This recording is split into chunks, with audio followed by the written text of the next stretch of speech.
Hey everyone, Mark Meckler here, president of Convention of States. In case you can't see there in the background, that's Doc, who is now 17 weeks old and almost 60 pounds. And he and his brother Winston are having a good time. This is just what happens when you have puppies in the house. And I know he almost doesn't look like a puppy. He's so huge now. I keep telling him, by the way, Peter, don't come after me. I keep telling him he would make an excellent footstool if he doesn't behave himself. He's the perfect color. He'll match the couch perfectly. But this is the kind of stuff that goes on. So we're going to try and do the battle cry. We'll see if we can get him out of here. Patty's here on the sidelines trying to drag the dogs out. But I don't know. Doc may want to stick around. We'll see what happens. Anyway, hey, I'm Mark Meckler. Welcome to the battle cry. This is real life in the Meckler household. This is not a studio. It's not a set. This is my office. This is where I live and work and play with dogs and get interrupted and all that stuff. But the thing I'm doing right now is coming to you guys with the battle cry. I'm super excited to be here with you. I think it's been an incredible week. It's incredible weeks. It feels almost like every day is a holiday because the news is happening every day. And that means we can't just sit back and just let things happen. You have to be involved. I'm going to give you an easy one this week. I'm going to give you a call to action that you're going to enjoy doing and you're going to want to do. And I'm counting on you to do it. And it is actually really important, even though it's easy. And that is, I want you talking to all your friends and all your family and all your coworkers and everybody you know, people at church, I don't care where it is, maybe roll down the window and talk to the person in the car next to you about how fun it is to watch them expose all this government waste, fraud, and abuse and get rid of it. Because everybody loves this. Every rational person loves this. But it's more than just that everybody loves it. I know you love it. I love it. Everybody loves it. It's that the narrative actually matters. This is what's going to allow the president to do what he's got to do, Elon Musk to do what he's got to do, Doge to do what they got to do, is that narrative needs to be out there so that when anybody pushes back against this stuff, and we'll talk more about that later, how they're pushing back, everybody's just like, are you kidding? We're getting rid of waste, fraud, and abuse. Are you kidding? Do you know that federal workers are working literally in an abandoned limestone mine 200 feet under the ground, which is where they manually process retirement applications by hand from manila envelopes? Are you kidding? You don't want to get rid of that? You don't want to automate that? Shouldn't folks be able to retire in 10 seconds by filling out a form and hitting a button? No, we've got people riding up and down in elevators in a mine. So I want you to be able to talk about that stuff, to talk about the money being spent on transgender operas in Venezuela or wherever, talk about the money, $50 million being spent on condoms in some other country and saying, isn't it cool that they're going to cut all that stuff and that money stays in our country? That money is your money. It's your tax money. It's my tax money. It's our kids' tax money. Isn't it great that it's all going to stay here in the United States, that it's all going to stop being wasted, or at least a large? Isn't this awesome? It's an incredible thing. I think every taxpayer almost, maybe unless they work for one of these agencies, loves this stuff. But it's really important that you spread that message, because that's not what's going to come out of the leftist media. They're going to scream and yell, invasion of privacy, and it's all coming tumbling down, and the government can't operate in chaos. And you're going to smile and go, man, it's so awesome. So that's your charge this week. And by the way, I would like you to, when you write in and you ask me questions next week, write in and tell me about you talked with somebody about that, and maybe specifically somebody on the other side of the aisle, and they liked it and they were excited about it too. Because, by the way, right now, President Trump's approval rating as high as it's ever been. This is the first time in 20 years where the headed in the right direction versus wrong direction polling shows country headed in the right direction. So spread that around. That's how you protect it. That's how you reinforce it.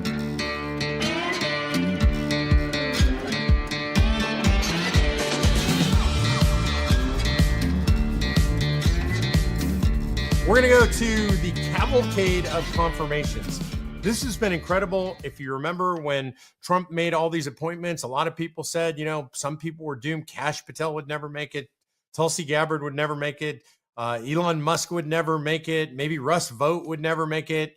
All of them at this point are through, with the exception of Kash Patel. I'm pretty sure he's going through next week. This is amazing. It's absolutely incredible. This is called Trump gets his cabinet. And that's, by the way, generally how it should be for both sides of the aisle. I didn't like Biden's cabinet, but I think he should get the cabinet that he picks for the most part. Advise and consent is made to go that way, generally speaking.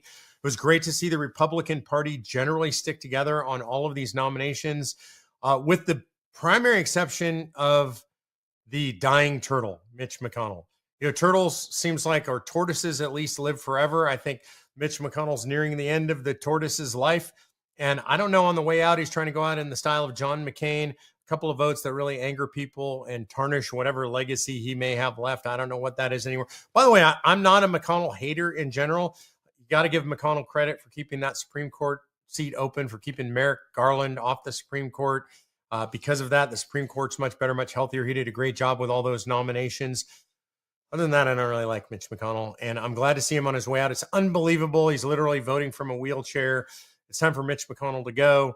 Hopefully he retires out, and the party gets to nominate then a few people to be the senator, and then that gets picked by the governor from the party's nomination. That's how it works in Kentucky. Mitch McConnell, adios. Time for you to go. Time for us to have a new senator from Kentucky. And time to celebrate all these confirmations. I want to run through them real quick just because I'm so excited about it. I want to talk about Tulsi Gabbard first. I know Tulsi. I spent a little bit of time with Tulsi. She moved to our area of Texas not too long ago. I'm guessing she's going to be taking a place in D.C., though. I think she's going to be great. I think she's a little bit out of the ordinary. I don't necessarily agree with everything Tulsi says, but I think she is going to expose all the rot inside the intelligence agencies. I think she's going to tell Trump what's really going on, what's really been going on. I think we're going to learn a lot because Tulsi's in that position. And I can tell you from talking to her personally, here's something I absolutely know and trust. Tulsi Gabbard has been willing to serve her country. She loves her country in the same way that you and I love our country. We may not agree on every issue, but she is a true blue American. She loves this country. So I'm excited about her serving as Director of National Intelligence. Lee Zeldin at EPA, already doing a great job rooting out fraud and abuse and waste and going after it and reorienting the EPA. Ultimately, I think we should get rid of it, but reorienting it towards making sure that American industry has what it needs to do what it should do, while still making sure that we do what you want and what I want, is which we want: clean air, clean water, all that same stuff, clean land. That's what all Americans want. But we also want to make sure that our industries can function and that our government is not the enemy of industry. I trust Lee Zeldin to do this. Kristi Noem at Homeland already doing a good job. We see that deportations are up, criminals are being arrested.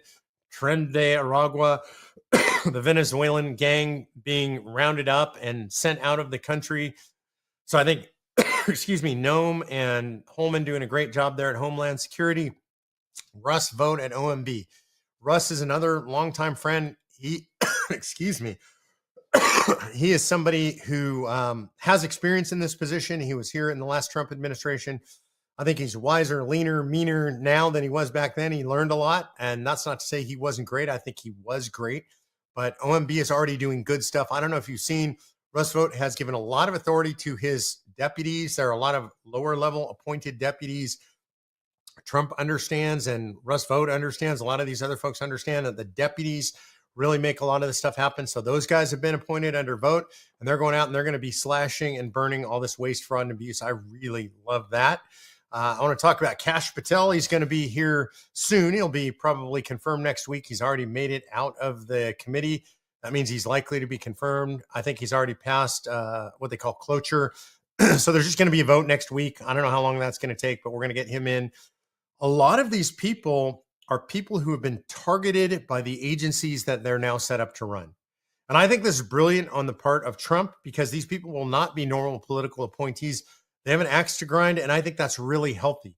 These agencies need people heading them who have an axe to grind. If you look at somebody, for example, like Tulsi Gabbard, they put her on a no-fly list, the security agencies. So she's going to go in and she's going to figure that stuff out, and she has a personal incentive to do it. Kash Patel, targeted by all of the intel agencies. He's going to go into the FBI. He is going to clean house in the FBI.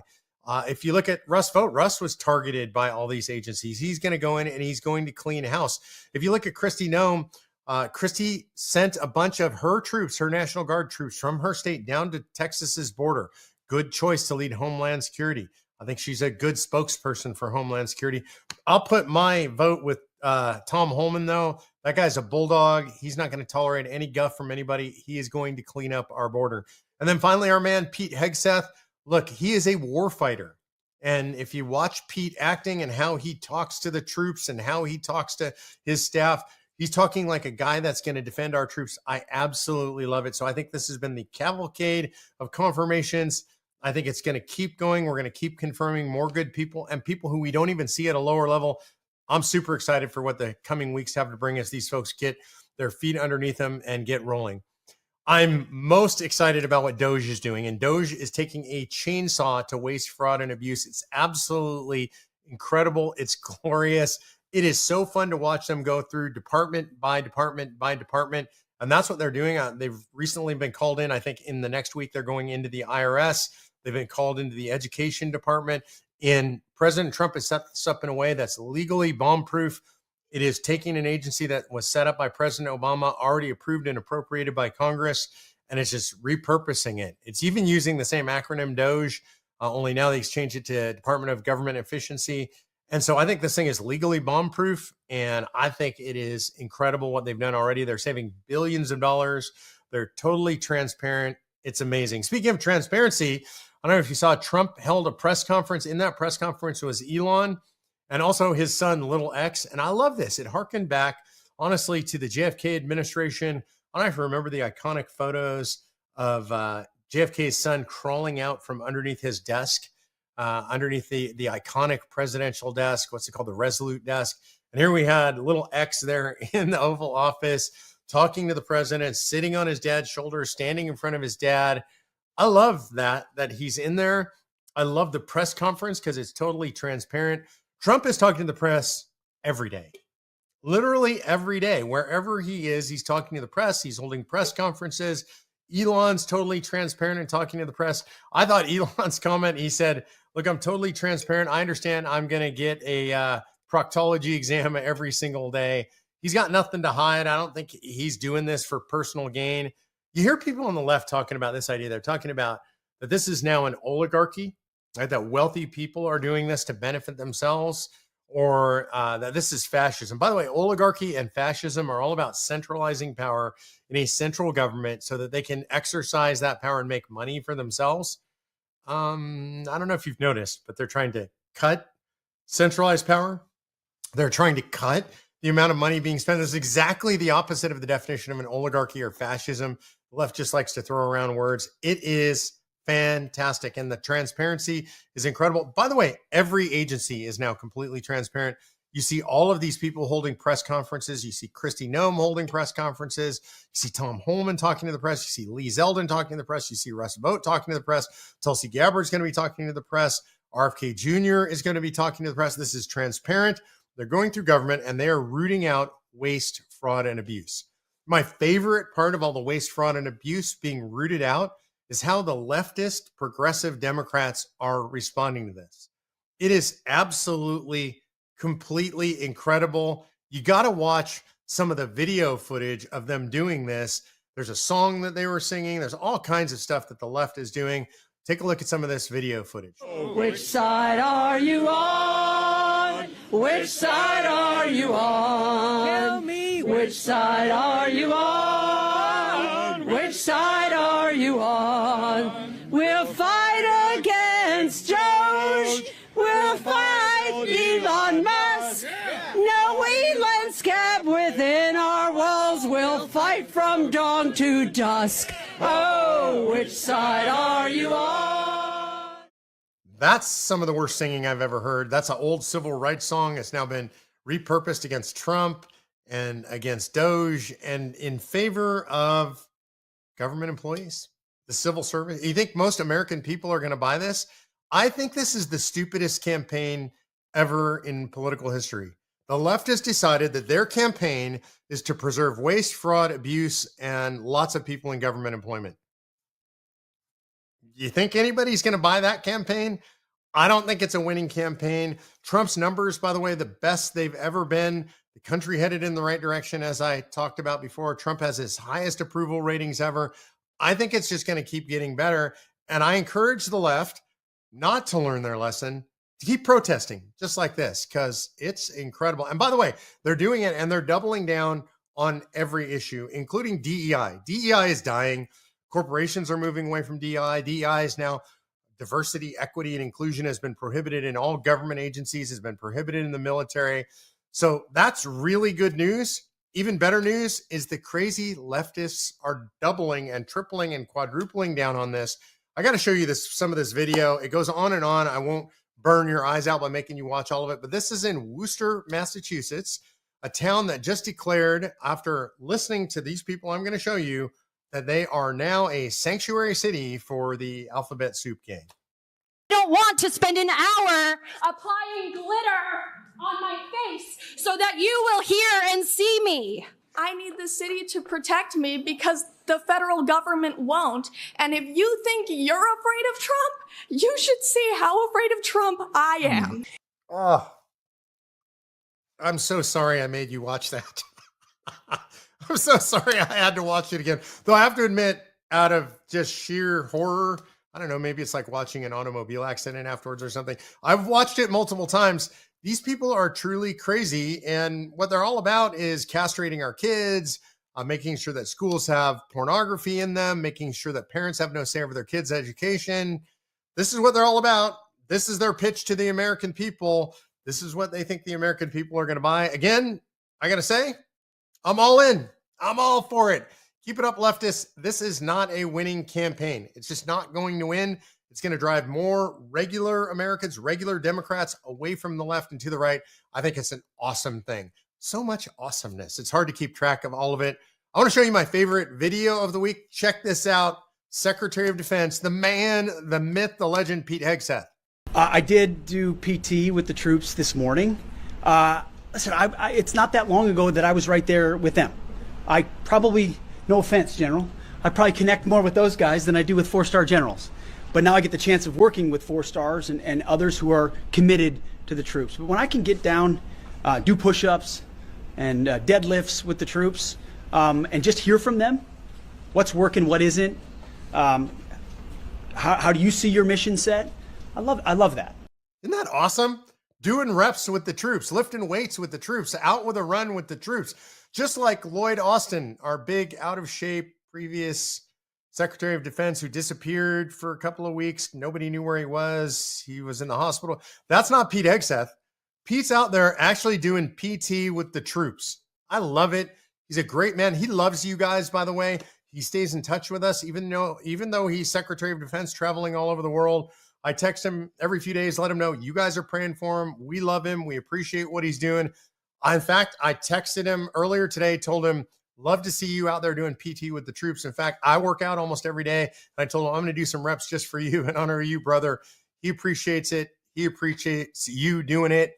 So he's going to keep it up. I know it's going to be great. That was my favorite video of the week. Here's another video, which is my favorite speech of the week. I want you to see a little bit of this. This is RFK Jr. And that I will well and faithfully discharge the duties of the office on which I am about to enter. So help me God. So help me God. Congratulations, Mr. Secretary. For 20 years, I've gotten up every morning on my knees and prayed that God would put me in a position where I can end the childhood chronic disease epidemic in this country. On August 23rd of last year, God sent me President Trump. And he gave me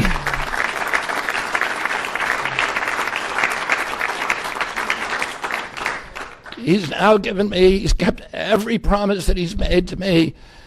He's kept his word in every account and gone way beyond it. I'm so grateful to you, Mr. President. A lot of people told me that I couldn't trust President Trump, that I better get it in writing.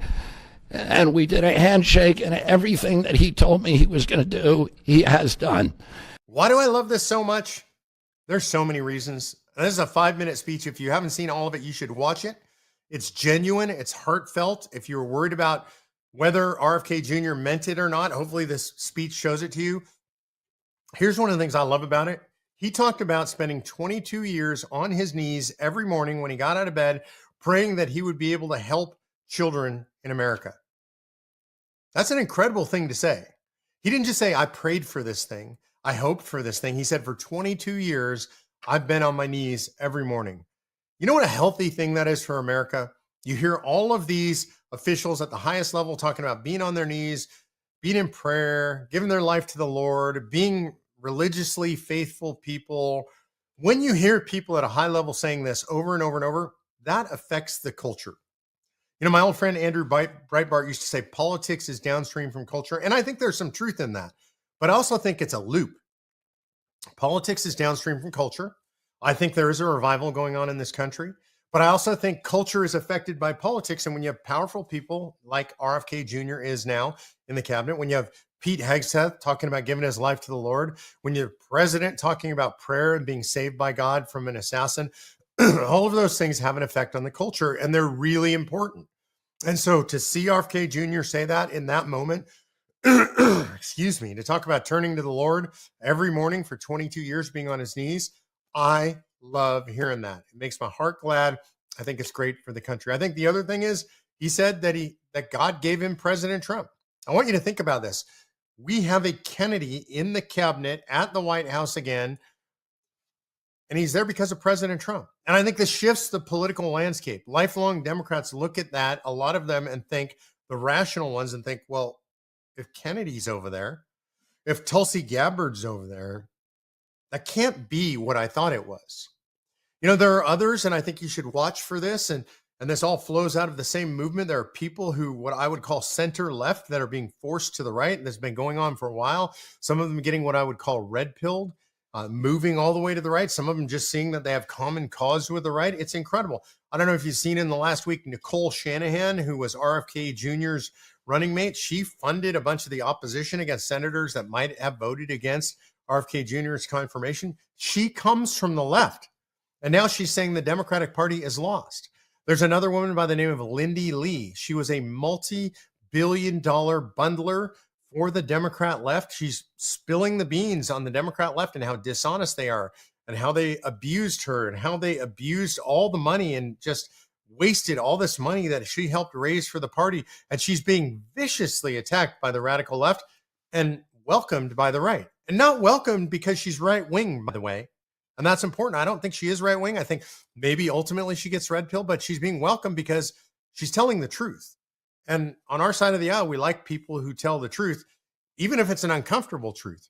Hers is an uncomfortable truth for the Democrat Party. So obviously that benefits the right, but you should watch these people. Watch Lindy Lee. Her last name is spelled L-I, just L-I-N-D-Y-L-I. Follow her on X. She was just on Glenn Beck, had a great interview. She's been on Fox and Friends. Watch Nicole Shanahan, incredibly wealthy, multi-billionaire, independently wealthy, amazing woman. Again, comes from the left and now moving to the right. I love all this stuff. Seeing this happen means the country is shifting politically to the right. So many things show that. Again, remember, go out, tell your friends about all this great government waste being cut, especially tell your left-wing friends about that stuff. I'm going to go to Q&A, but before I go to Q&A, I want to remind you, hit the like button, subscribe, share with friends. By circulating this, you help Convention of States, you help the cause. Go to, by the way, shopconventionofstates.com. There's a lot of cool stuff there. There's the new Rise and Grind mugs. They look like camp mugs, but they're ceramic. I love them. You can put them in the microwave. Those are my new favorite mugs. They're great for soup as we go into early spring, but it's still winter here. Go look at our new t-shirts. We have some of the coolest new t-shirts. It's not quite t-shirt weather here every now and then, but I'm wearing our new t-shirts in the house. And make sure you go sign our open letter to Trump. We want President Trump to come out and support Convention of States. The way we're going to make that happen, go to conventionofstates.com/Trump. You do that, you sign that letter, circulate that to your friends. When we get to 1 million signatures, I promise you, absolutely promise you can hold me to it, I will get that personally in front of President Trump. All right. Ask Mark anything you want to put in a question. Remember, next week, I want to hear how your conversations with your friends went about all the great things Doge's doing. Go to conventionofstates.com/Ask Mark, and you can put your questions in there. First question is from Annie Polito. Can you elaborate on what Trump's external revenue service is? Is this replacing the IRS? Annie, I don't think it replaces the IRS to start, but I think that's one of his proposed goals. Do away with the income tax, replace the IRS with an external tax. And what he means by that is tariffs on foreign goods coming into our country, raise the money we need there, stop taxing people internally. I'm in favor of that. By the way, I'm not generally a tariffs guy. I love the way he's using tariffs as leverage right now. Those costs generally get passed on to the American consumer. I'm not opposed to that, especially if we can do away with the income tax and do away with the IRS. So I always think with Trump, he's playing this game at multiple levels. He's making foreign countries afraid of our tariffs. That's what the External Revenue Service is all about. But he's also willing to do it if it looks like it will actually work. And that's one of the things I love about Trump.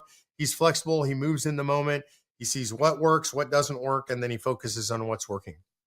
Mark White wants to know, were we set up for failure in the South Dakota House? For those of you who don't know, we passed the Senate committees. We passed the Senate overwhelmingly. We passed the House committees. We barely lost. We lost by 5 votes in the South Dakota House. Were we set up for failure? The answer is no. And I don't even really consider this a failure. It hurts. Trust me, it hurts. I was there. But I don't consider it a failure. That's as close as we've ever come in passing in South Dakota. We're going to pass in South Dakota next year. We're 5 votes away. I thought going to the floor that we had the votes. I think our sponsor said some things that might have upset some people on the floor. So maybe a little bit more caution, a little bit more sort of hand holding and softness on the floor next year. I'm not trying to be critical of our sponsor. Great guy. I love him. But I think it just, I don't know, pushed some people over the edge the other way. And we have the crazy JBS there. What can I say? The JBS, the John Lying Society, John Birch Society, and they lie to people. I mean, I hear the same things over and over. They won't read our materials. They won't look at our stuff. They don't care whether we refute everything they say 100% factually. They're just willing to listen to the lies. So we're going to lose some of those people. But I think a lot of the people, there were 5 people who voted against us that I thought we had. I think we're close with those people. I think we get them next year. And we're not going to give up. We're not going to not go back. We're going to go back. In fact, I think Rick Santorum's been talking about getting there this summer. I'll get there. We'll do town halls all over the state. We'll get it done next year. I don't worry about it. JBS, do you think it's a good idea to expand the House of Representatives? My answer is absolutely, positively, completely yes. We should expand the House of Representatives. House of Representatives originally was meant to be built out in a way that we would redo it every year when we had a census, every 10 years. Sorry, not every year. Every 10 years, get the census, you reapportion. In 1913, 1914, you had the Reapportionment Act, and that act fixed the House of Representatives at 435 members. It should be much bigger than that now. I think if you went with the original formula, I haven't calculated it recently, but I think we would be over 7,000 members of the House of Representatives. I know that seems like a lot, and it is. I know it seems like it'd be unwieldy, and it certainly would be more unwieldy. Some of my friends have said, well, how would they ever get anything done? And I think, oh, well, that sounds like a feature, not a bug, right? The House of Representatives was supposed to be difficult, contentious, hard to get things done. I think you'd have much more regional caucuses and interest group caucuses within the House of Representatives. I think it would be good for the country. I don't think we really have adequate representation in the House anymore. You know, it's just if you only have whatever it is, your delegation is 15, 20, when you've got millions of people in your state, that doesn't make any sense to me according to what the framers intended. So I'd love to see a lot more in the House of Representatives. Again, the argument about it is it'd be hard to get things done. I don't really want them to get much done anyway. So that's it for the week. That's the battle cry for this week. Thank you for tolerating dogs here at the beginning. I hope you enjoy that and enjoy seeing a real slice of life around here. It's not fancy. It's not produced. It's real life from Mark Meckler and the Convention of States. God bless you guys. Again, go to conventionofstates.com, sign the petition, click the Take Action tab, and get involved. And hopefully I'll be over this cold completely by next week. I'll see you next week on the Battle Cry.